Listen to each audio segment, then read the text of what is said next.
Children, now we will start studying about the Tughlaq dynasty. अभी तक हमने पढ़ा खिलजी डायनेस्टी के बारे में और हमने ये पढ़ा कि गयासुद्दीन तुगलक जो कि खिलजी रूलर के लास्ट रूलर को क्या कर देता है, ही just murdered the last ruler of Khilji dynasty and become the first ruler of founder of the Tughlaq dynasty in 1320 BCE. So the Tughlaq dynasty ruled for nearly 100 years, यानी जो कि start होता है गयासुद्दीन तुगलक से, ये जो है 100 साल तक चलता है.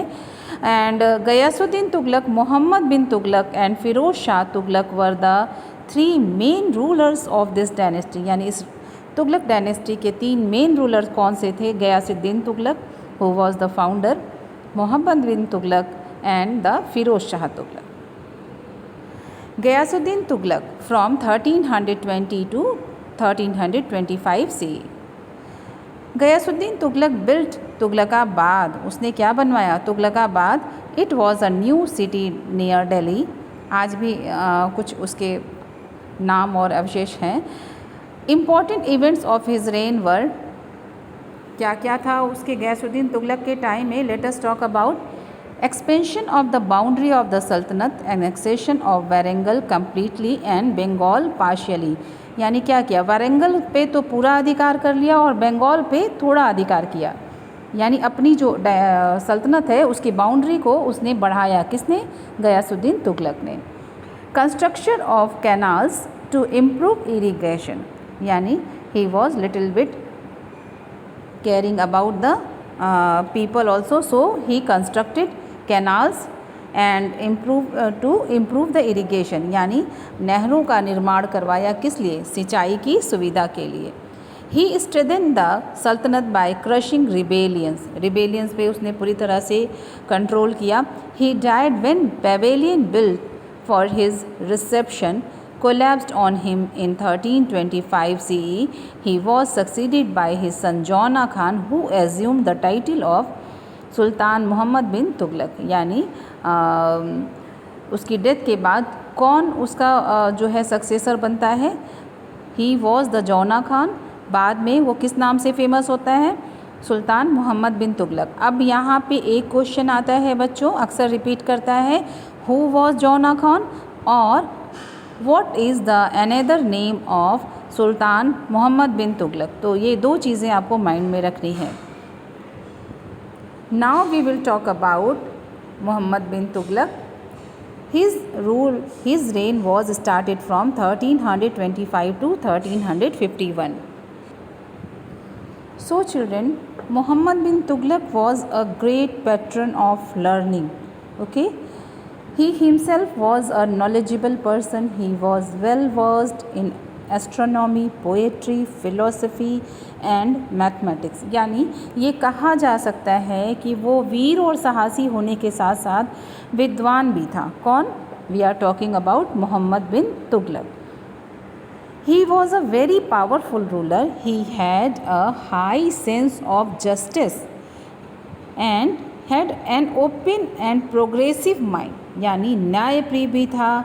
मतलब बहुत सारी बातें उनके बारे में कही जाती है मोहम्मद बिन तुगलक के बारे में. He had a high sense of justice and had an open mind and progressive mind. यानी वो चीज़ों को बदलने में विश्वास रखता था. जैसे कि आज के टाइम में कहा जाता है ना, अपडेशन, कि समय के साथ साथ चीज़ें बदलनी चाहिए, चेंज होनी चाहिए, अपडेट होनी चाहिए. ऐसा जो है मोहम्मद बिन तुगलक का जो वर्क था, फेवर था, माइंड था. Okay. Now he wanted to manage the high huge empire well. और क्या? इस ह्यूज एम्पायर को वो अच्छी तरह से मैनेज करना चाहता था. So he came up with many new ideas. और उसको मैनेज करने के लिए उसने कई सारे नए नए आइडियाज़ अपनाए. That is the another thing few has been failed. कुछ उसके जो आइडियाज़ हैं वो काफ़ी पॉपुलर तो हुए बट फेल हो गए. That is different thing. His innovative ideas, whose Mohammad bin Tughlaq innovative ideas often fail due to improper execution. यानी फेल्योर का रीज़न उसके आइडियाज़ नहीं थे, उसके आइडियाज़ गलत नहीं थे, बल्कि improper execution was there, due to that the ideas were failed. He is known in Indian history as a confused genius.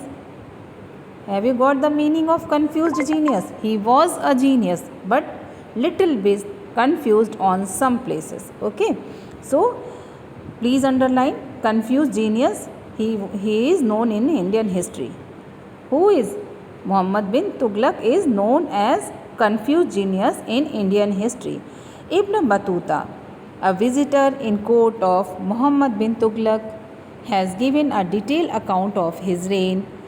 He has defended the king in his account. यानी king को defend किया है Mohammad Ibn Battuta ने अपने account में, अपनी writings में. Actually जो भी हमें ये नॉलेज मिल रही है, फिर यहाँ मैं आपको रिमाइंड कराऊंगी. हिस्ट्री में मैं अक्सर आपको ये रिमाइंड कराती हूँ कि जो ये नॉलेज पढ़ रहे हैं हमें कोई दिखा तो नहीं रहा ना, हमें कहाँ से मिल रहा है. हम जो तुगलक के बारे में बात कर रहे हैं हमें कैसे पता चल रही है. These all are from some sources of information. और वो sources of information क्या है?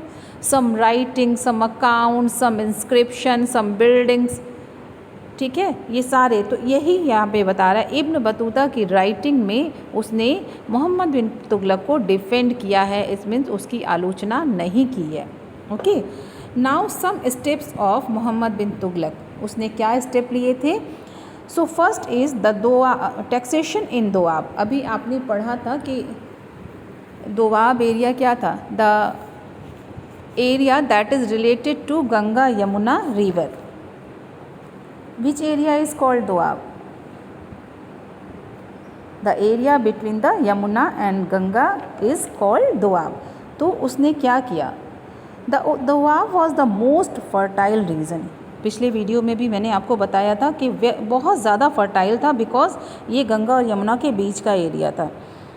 The sultan increase the tax of the Doab area 50% of the produce. कितना कर दिया उसने? 50%. With the increase tax he wanted to increase the earning of the empire and carry out what? Various plans.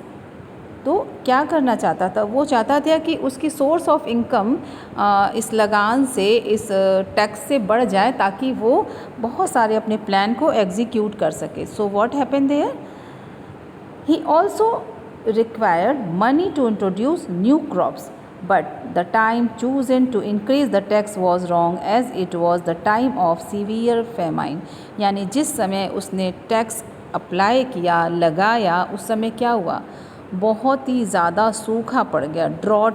Okay, there were severe famine, aridity, यानी कि वहाँ पे अकाल पड़ जाना कह देते हैं, वो चीज़ हो गई in that area of Doab. So what happened? The farmers were not in a position to pay the taxes. यानी जब सूखा पड़ गया, लोगों के पास अनाज खाने को नहीं था, तो वो टैक्स कैसे पे करते, लगान कैसे देते? सो what happened? As a result, a large number of peasants left their lands and went elsewhere while some others revolted.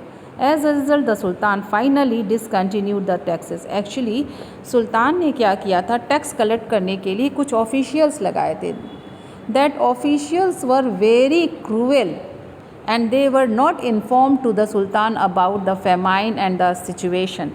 So what happen? कुछ जो फार्मर्स थे वो टैक्स के लगान की वजह से और इस जो उनकी क्रूएलिटी थी उससे बचने के लिए वो एरिया ही छोड़ के चले गए. कुछ ख़त्म हो गए, यानी they were died and some were revolted. कुछ ने क्या की? क्रांति कर दी, रिवोल्ट कर दिया. ठीक है. So what? फाइनली सुल्तान को जब इन सब बातों का पता चला तो ही डिसकंटिन्यूड द टैक्स. उसने इस टैक्स को हटा दिया. तो but it is also the controversial steps of Mohammad bin Tughlaq. Which step is there? Taxation in Doab. Okay children, now we will talk about shifting of the capital. This is another controversial step of Muhammad bin Tughlaq, but that we will talk in the next video. Okay children.